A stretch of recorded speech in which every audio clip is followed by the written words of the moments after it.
Hello everybody, my name is Hunter Hero, and welcome to my Scareclaw Crusadia deck profile post Power of the Elements. I just got done playing at locals today, at the time of recording, not the time of upload, because that'd be weird, and I went 3-1.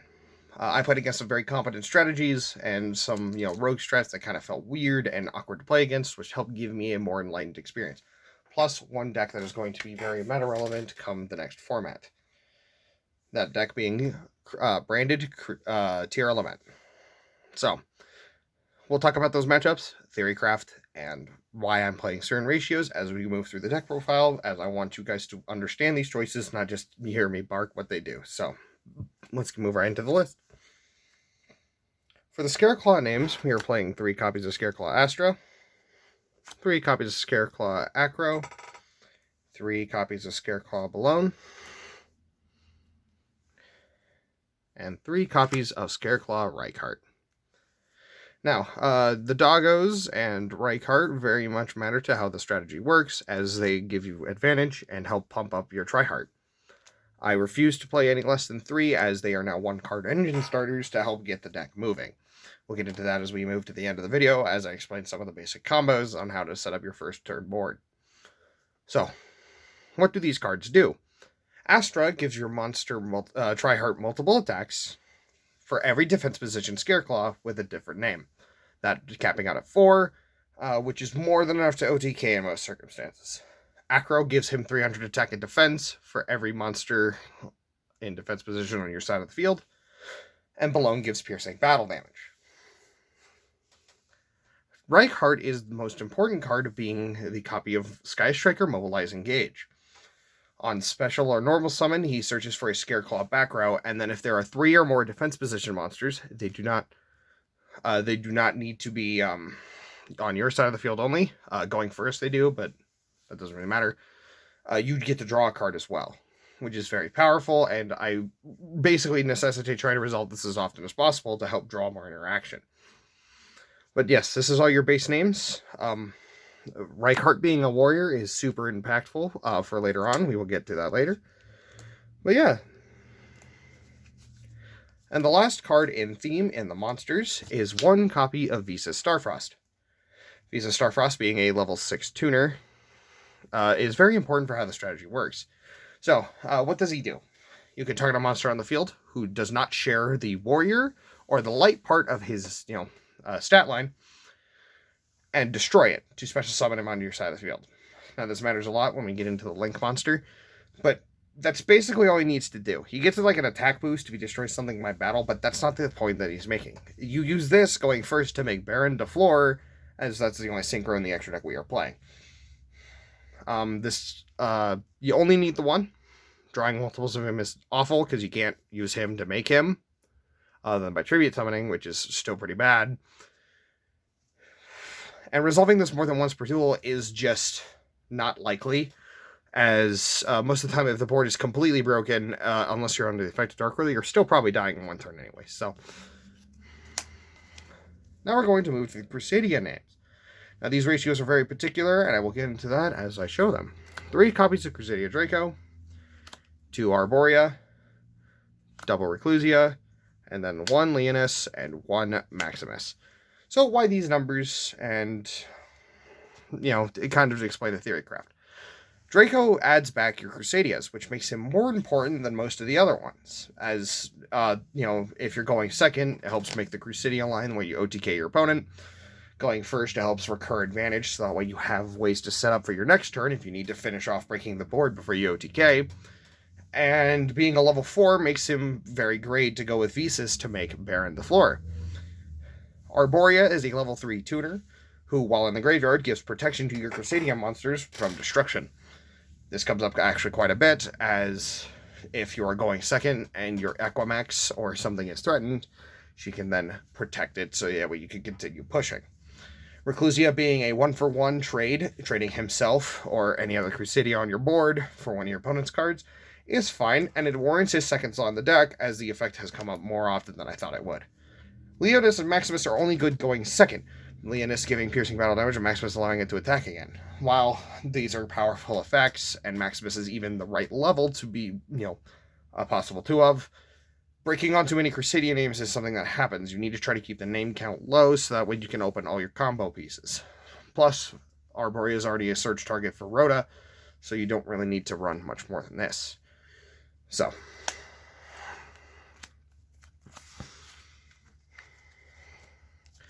now we are moving on to the hand trap segment where we are playing 1 Nibiru, 1 Ash Blossom and Joy Spring, and 1 copy of Effect Veiler. Now this looks very strange, as most hand trap lineups are like 3 Ash, 3 Veiler, and that is because we are using these as crossout designator targets rather than actual hand traps. You need these to help prevent your opponent from interrupting your plays going first. As of right now, I have not ensured that there is a guaranteed way to make combo. There's just a way to climb into it fairly easily. Nibiru is probably going to get Nibiru is probably going to get swapped out for DD Crow once Tier Lament and Sprite start hitting my area fully into effect. As of right now, Nibiru is seeing play. It very much depends on your scene, what this slot is, but these two are basically essential. Now, one could also say that you could play Infinite Impermanence, but the versatility of these two hand traps in particular, why they get to make the main deck slot, plus this is being used in Striker, which is actually kind of popular again. So, moving on to spell cards, we are playing 3 Primitive Planet Reichphobia. This card is very impactful for the strategy and is now searchable through our Link 1, which we just got out of Power of the Elements. This means that we do not need to run Terraforming anymore to search it, because we now have a Banelanx who will do it for us. What does this card do, though? On activation, it adds you a Visa Starfrost or a Scareclaw monster from your deck to your hand. While it is on the field, your opponent's monsters lose 100 attack and defense for every defense position monster on the field. And as an ignition effect on your turn, if there are 3 or more defense position monsters on the field, just like Tryheart, does not matter if they are yours or not, target a card on the field and destroy it. That last effect comes up more often than you think, and is a very powerful effect indeed. Especially because it is coming from a spell card, some cards actually cannot protect themselves from this. So, for other Scareclaw spells, we are playing 2 copies of Scareclaw Arrival and 1 copy of Scareclaw Straddle. So, Arrival is Monster Reborn for Scareclaws and Visa Starfrost, plus protects the Link monster from being destroyed by battle or card effects once while it's in the graveyard by banishing itself. So, the Straddle is targeting protection as a quick play spell card by negating the effect that targets it. It does not negate the activation, it negates the effect, which is actually super duper helpful for those once per turn cards. Also, it is an attack boost, so if you're short a couple of points of attack, you can target one of your opponent's monsters, gain that attack, and push him for game.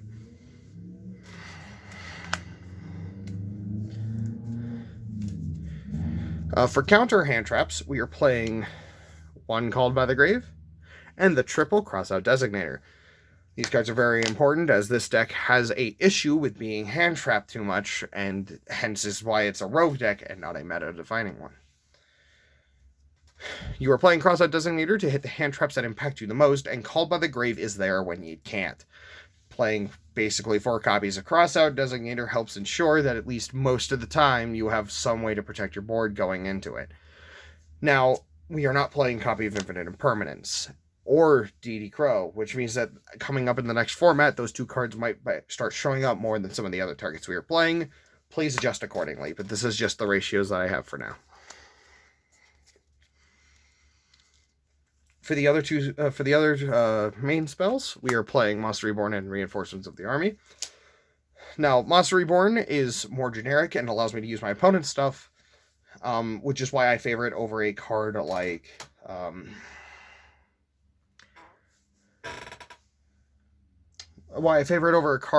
World Legacy Succession. Meanwhile, Reinforcements of the Army can search Tryheart if I'm missing a name for Scareclaws to get the deck running, or if I'm missing Arborea for another extender to help push in to finish the board, as they are both warriors that are searchable by Rhoda. We are also playing 1 copy of Dark Ruler No More. As we are about to head into a format which is very rampant with this card, I thought that I would get ahead of the game and start using it as a Crossout Designator target. Plus, if you are forced to go second, it helps clear your opponent's board if you draw the 1-of. Now, the only downside is that it is at 1 in the main deck, so you have to either see it if you're going second or draw the cross out if you're not. But more often than not, this isn't the biggest problem. It's just nice to have in the back pocket. For the trap cards, we are only playing 2. We are playing Scareclaw Alternative and Scareclaw Splash. Alternative is a funny way to play around link spam decks because they get around how Tryheart functions and are able to, get around him without much of an issue. So, using this and tributing 3 Scareclaws, your opponent cannot special summon monsters unless they are in defense, which means they cannot make a link monster. Plus, it has a cheeky burn effect, so if you resolve it and it's in the graveyard, you can burn your opponent for some life point damage. It's cheeky, but it's not great. Meanwhile, Scareclaw Splash is an essential piece of the main combo, being one of the cards you end with to help set up your 2 negate board, plus, whatever disruptions you have in your hand. Now, 2 negates doesn't sound like a whole lot, but with what Tryheart does, you don't really need much more than that.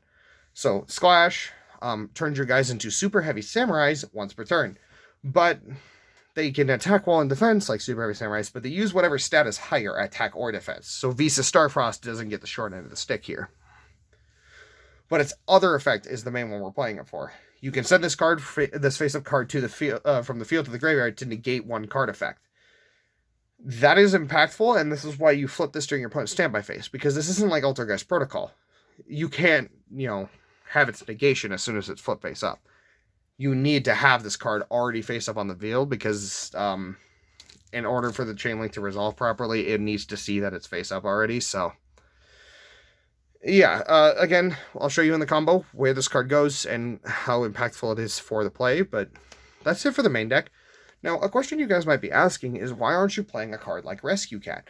Rescue Cat is a very powerful card, but is too flimsy for a strategy that already has a couple of crux points that it already can be hit by, and so I didn't want to play it.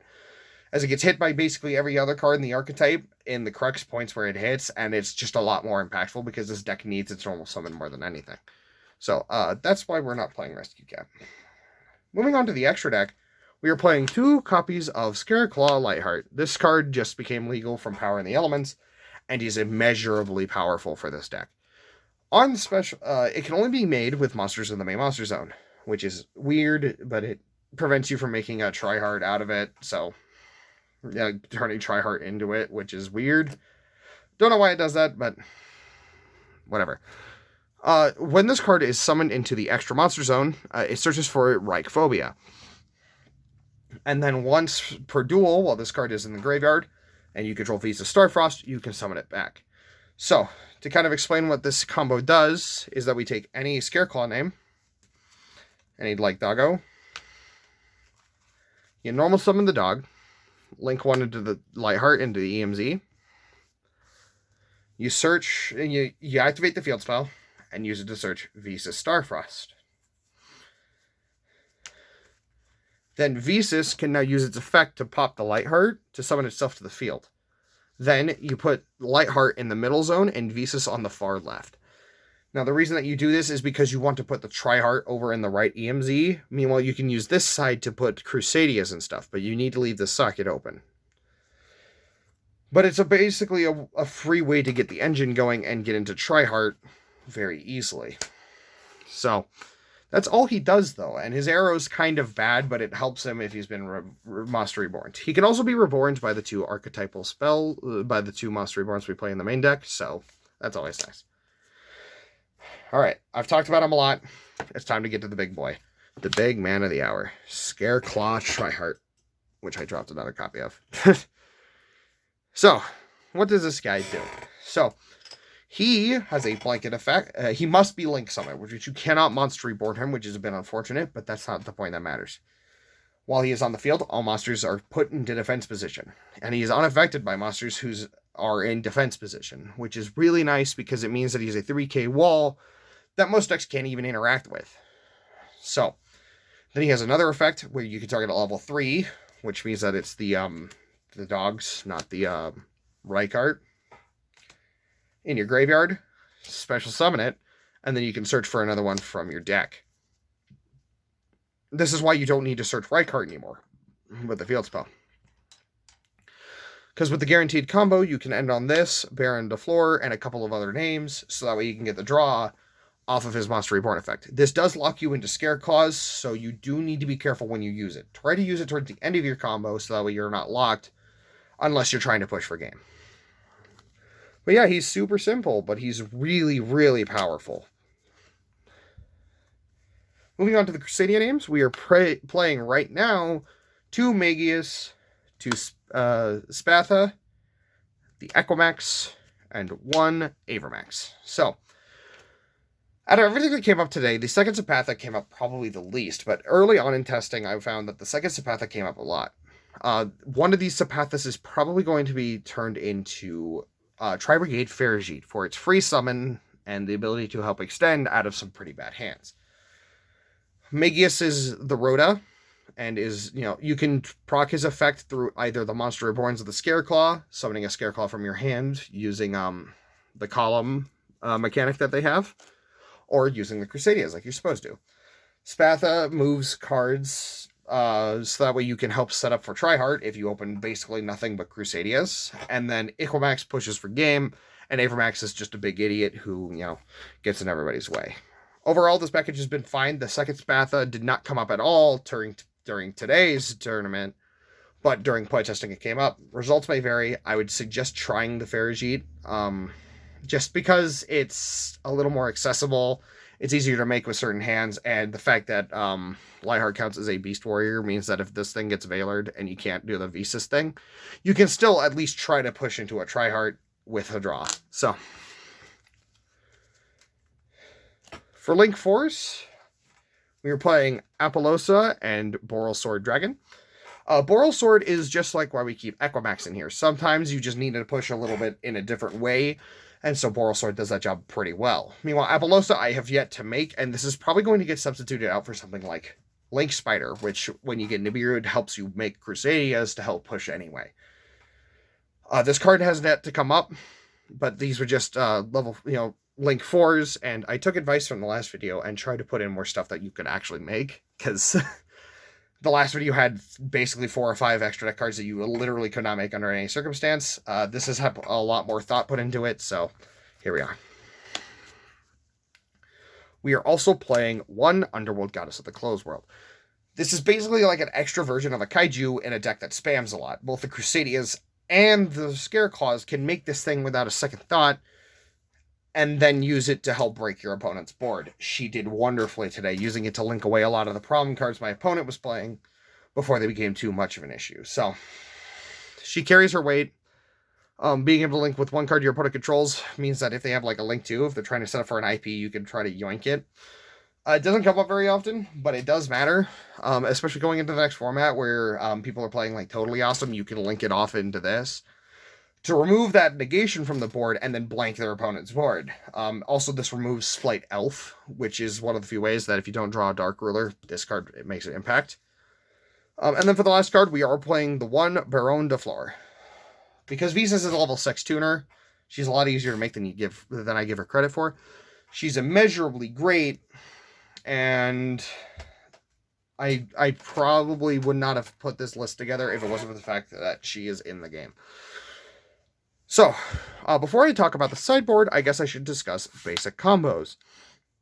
Every basic combo in this deck requires at least 3 monsters if you want to resolve with the Baron line, or 2 if you want to end on just Tryheart.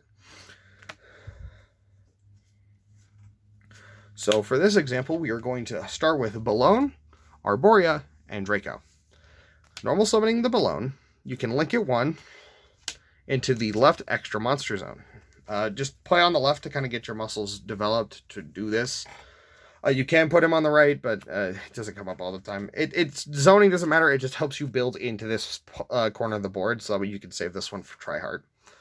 So you summon your little chibi boy, and you use it to search for Primitive Planet Reichphobia, which you will then activate to search for Visas Starfrost. Now, you do the Visas Starfrost interaction I had taught you earlier by destroying Chibi, putting him in the graveyard, and then summoning him back, leaving this pocket open. You can now summon Crusadia Arborea here. You can then link her off into Crusadia Magius, who is now in the left extra monster zone. You then summon the Draco, Chain Link 1, Chain Link 2, you add the Arborea back, and then you use it to search for either... You use then the search effect to grab Maximus, because he is a level 4, and you're going to want him for later. Now that we have 2 cards left in our hand, and 3 effect monsters, you link 3. You make a Tryheart in the right extra monster zone. And then you use the effect of Maximus to summon here. Then you synchro these off into Barone, who is locked into defense position due to how Tryheart works. And then you use Tryheart's effect, bring back the Balone, and then search for Rhino. Not Rhino, wrong name. Tryheart, who then you summon using his effect. And then you search for Splash. This is your usual turn 1 board. Splash will help protect your board from cards like Dark Ruler no more that your monsters can't respond to, and help protect the Baron as long as you can. Plus, you've drawn another card, which might be a hand trap, might be crossout designator, might be a bunch of other stuff. I have tried teching some other stuff in. This is just what I like to play. This is just an example of how the first combo can go, but it also works if you draw 2 Scareclaw monsters and only 1 Crusadia, just as long as you can get the Magius line up. It works great.